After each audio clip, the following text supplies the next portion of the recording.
The Bible says they went back.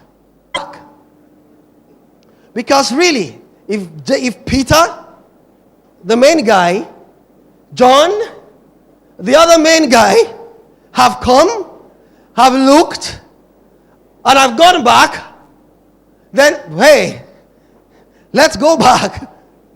The main guys have come here, they don't see his body, they are okay, then let me go back, I should be okay. It's all right. Let's go and wait for what will happen next. And then, her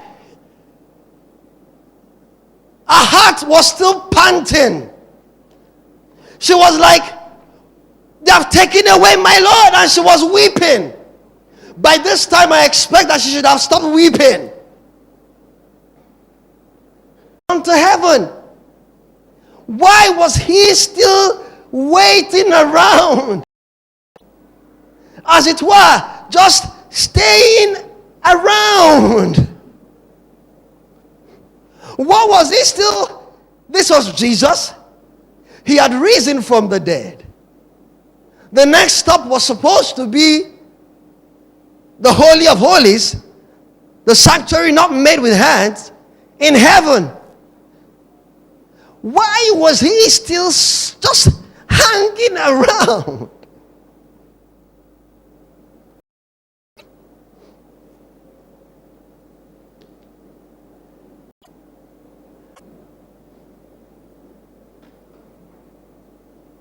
It's easy to rest after you have seen angels. It's easy to rest. But the Lord is waiting for someone or for a people whose heart's desire goes beyond Peter and John and beyond angels.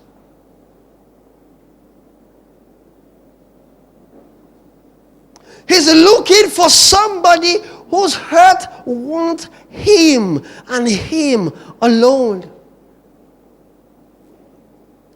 Don't we often stop at the door that after we've had miracles or a breakthrough, that is all there is for us?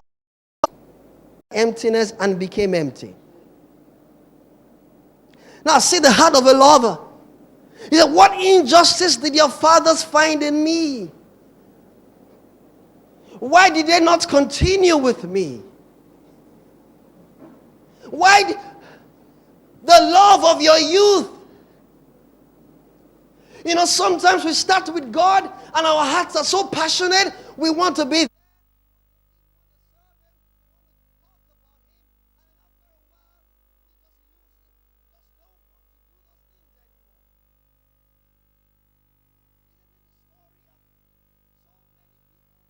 They started with the Lord burning on fire. They loved Jesus. The fire wanes. The love just wanes. And then he had encountered this guy. He saw the dove descending. He knew that, yes, this is the Lamb of God. This is he. Sure, complete, done. When the he said, who are you? He made it clear. I'm the guy who came to identify him. Sealed, delivered. It's him. I think. I want to read now. Look. No, I think it's John.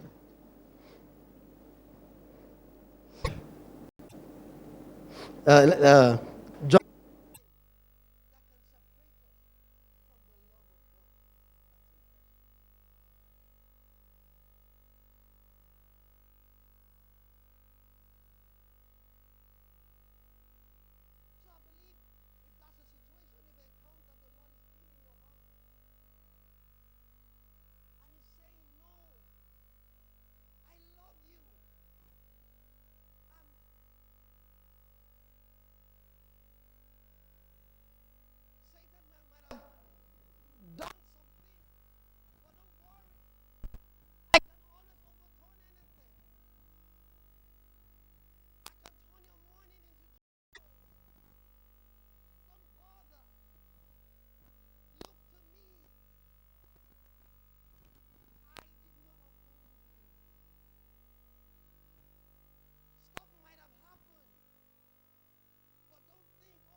don't care in the first place.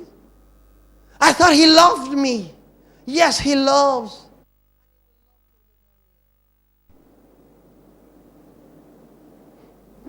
So sometimes the Lord is asking. Sometimes it's other things. We get busy.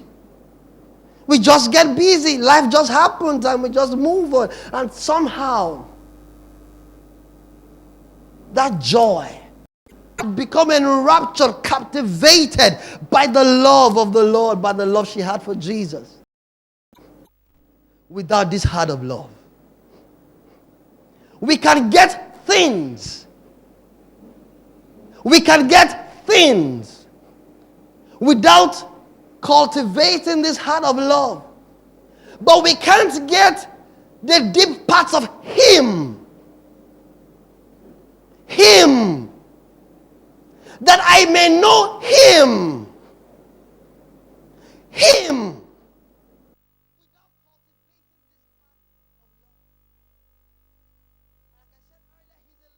He's a God, a passionate God.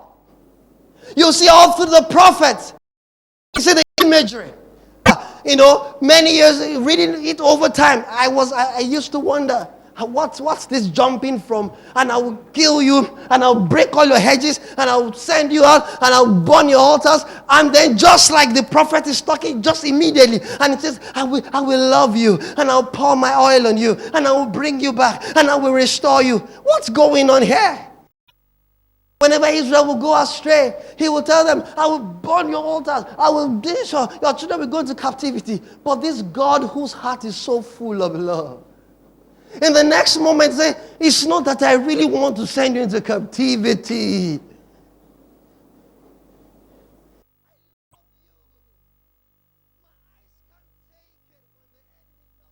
You.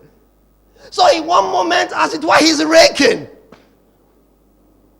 Then the prophet Isaiah, Jeremiah, Ezekiel, then they suddenly see a shift in mood. And the Lord is saying, I will love her. I will spread my wings over her. Because what is really in his heart is love.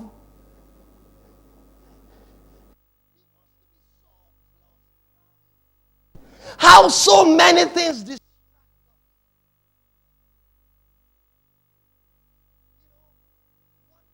very clear imagery that he uses throughout the prophets is the imagery of adultery.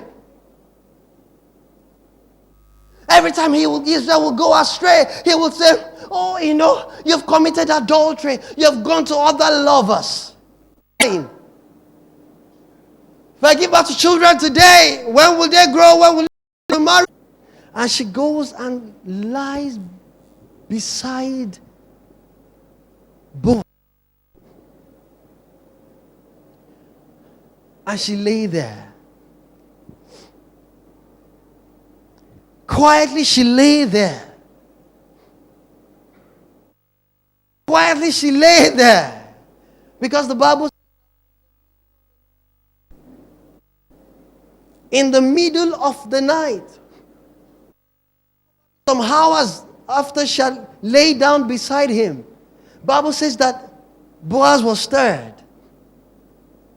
And he says, what is here? Who is here? Who is here? It's a picture of a seeker who's driven by love. That was the same thing that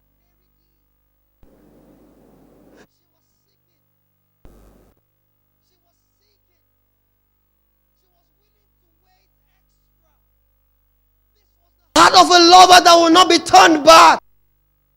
And she was there until the Lord said, Mary. This is the same heart of the woman with the alabaster box. Despite everybody and all the stars, she pressed in until the Lord said, leave her. She just came to anoint me, prepare me for my death. Wherever my gospel is preached, her name will be mentioned.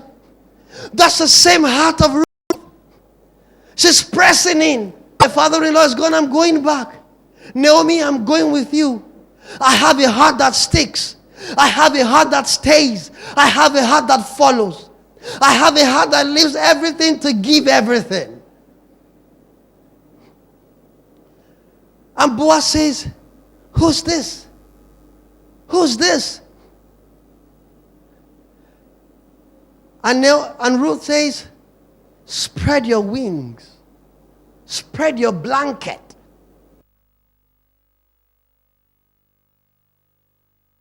The Lord, the kinsman redeemer, and on and on. And for us to appreciate the risk that Ruth took. Let's go there. The risk she took. Verse 14. So she lay at his feet until morning and rose before one could recognize another. And Boaz said, let it not be known that the woman came to the treasure. The people who just come and do. But God never imparts to us a part of himself that is only reserved for those who, like Mary, after everybody has gone home, you are still there saying, they have taken my Lord. I don't know where they have put him. I'm not going home until I see him.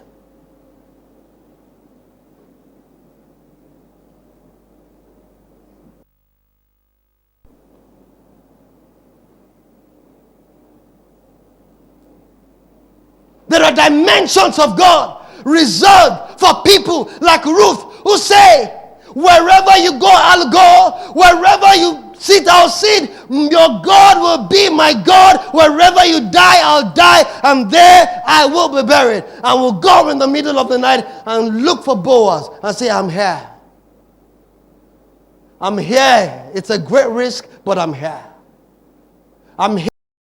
You don't know, you're sleeping, but I'm here. I'm waiting until you wake up. I'm waiting until in the middle of the night you stir and say, who is this? Who is this that is lying beside me? I'm here. I'm not going to leave until you wake up, Mr. Boaz.